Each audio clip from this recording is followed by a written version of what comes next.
Hello guys, welcome back to Ray's Gaming and Tech Productions, and today I'm going to be showing you guys how to upgrade your PC desktop from this to this. Now in this video I will go over a few techniques that I personally use to clean up my desktop and make it look really good, which you guys might have noticed in my past videos. Now enough with talking, let's upgrade your PC desktop. Okay guys, now the first technique of this video is the easiest one, and that is disabling desktop icons. This technique is more for beginners, but this technique is definitely the first step to making your desktop look good. Now the first thing you want to do is you want to go ahead and right click on your screen, press view, and then go to show desktop icons.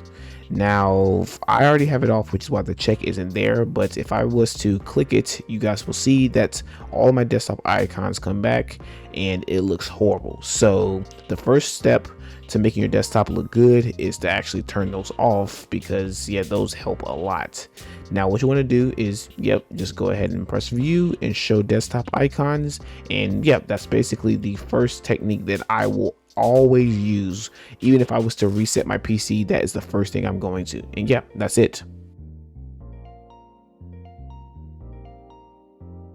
Okay guys, now the next technique, which is definitely the most noticeable and adds the cherry on top, is live wallpapers. Now some of you guys might know that the application I use is paid and costs around $3 to $4, but there is a free alternative on Steam, but it isn't nearly as good as Wallpaper Engine.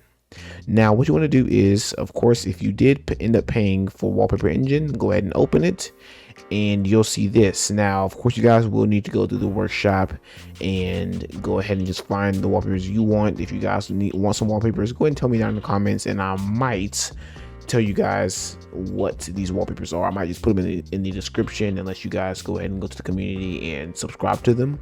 But yeah, so all you need to do is see I have a whole bunch of wallpapers here, and you just go ahead and when you subscribe to them, you just go ahead and go good for stretched, or that's what I name my folders, and you just go ahead and click on one of them and it changes it. Now one thing I will go over is how it will work and how you can change it. So for the playback, as you can see, if other applications are focused on, so for instance, if I was to open a game or go to my browser, it will automatically pause it so that it is not running in the background, causing your whole PC to run slow because it's running regardless. And also has that for maximized full screen and playing audios. Now playing audios is different because honestly I doubt playing a audio on your PC is going to have that much of a effect on your disk or your GPU or your CPU, so you don't have to worry about that. You can keep it running if audio is playing, but if you want to turn it off, like whenever you are full screen into a game, that's a good time to do it. Maximize into a game or focused on another tab, that's a good time to do it. Now we also have quality. Now this I personally don't mess with because I haven't seen the difference. As you guys can see with this wallpaper, it looks really good and I'm on high quality with the FPS to 30. Now you can turn it up to 60, I'm pretty sure that's the highest, but yeah, honestly I would say just keep it at what I have it at and don't touch it.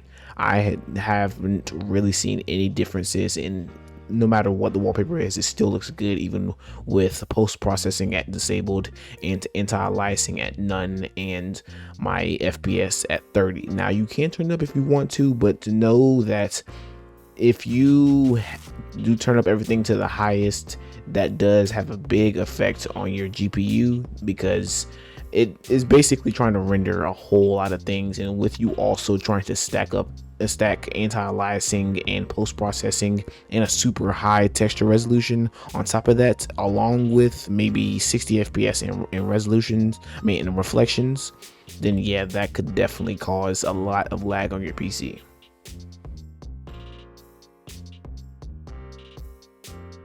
Okay guys, now the last technique that I'm currently using is TaskbarX, which can be used for numerous things like centering your apps on your taskbar and changing the opacity of it also. Now what you want to do is you want to go ahead and download TaskbarX, which will be in the description, and you want to find the TaskbarX configurator.exe. Now go ahead and open it, and as soon as you open it, it should open and you'll see numerous tabs here. So you'll see style, animation, position, startup, extra, mechanics, start button, about, and uninstall. Now for style, this will allow you to change the color of the taskbar. So you have default, transparent, gradient, opaque, blur, and acrylic. And you can change the opacity manually, and you have the primary taskbar, which is my current screen, and you have my secondary taskbar, which I'm assuming is my second monitor. Now you can change the red, green, blue, and alpha values, and yeah, that's pretty much it for the style. Now you have animation. You can change the animation for your taskbar. I personally wouldn't mess with this because I'm not fully sure what this stuff does, so yeah, just don't mess with it unless you know what you're doing. Then you have position. Now this is where the apps come in play. So what you want is if you want your taskbar to look good, I would suggest that you go ahead and put the apps in the middle of your taskbar. And the way to do this is simply just by running TaskbarX. And what I have found is that TaskbarX automatically does this as soon as you run it. So if you want to turn this off and you would like to have it how it was, you just have to go ahead and find this, and you want to do don't center taskbar, and you go and do that and press apply, and then it will change back to here. Now I personally don't like it this way, and I would rather it be centered. So you just go ahead and press don't, you unclick don't center taskbar and press apply, and it's back here, and it does it for both monitors. Next we have startup, which this is, I guess, what you can see on the screen. It starts up TaskbarX as soon as your PC starts up, and it'll also have a delay if you want it to. I don't really know why there's a delay, but I guess this might help with your PC not trying to run everything at once. So I would personally also say that unless you have a amazing PC, do not mess with this. There's really no reason to. You can just wait for the delay, because honestly, when you first boot up your PC, unless your PC is amazing, you won't really be able to do anything with your PC until your PC can really warm up and really get into actually being able to run decently without it, running super slow, because it's trying to run all of your startup apps. Next we have extra. This is just for, again, all the extra stuff. So this can hide the secondary start button and the primary start button, which can be really useful if you have multiple monitors. And then you have mechanics, which I'm not even sure what that's for. Start button, this will allow you to make your own start button, which from what I know of, this will allow you to get a Windows 11 start button on your PC. But I've tried it, and it doesn't really it doesn't really work out well.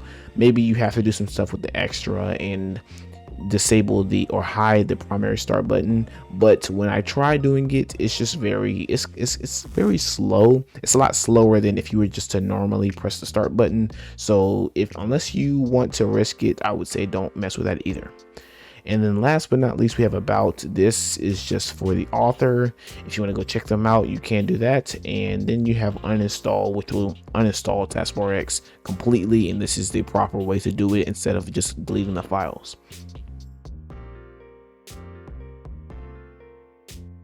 Thank you guys for watching. If you guys enjoyed this video, please make sure to like and subscribe. And yeah, that's it. Thank you guys for watching, and I will see you guys in the next video.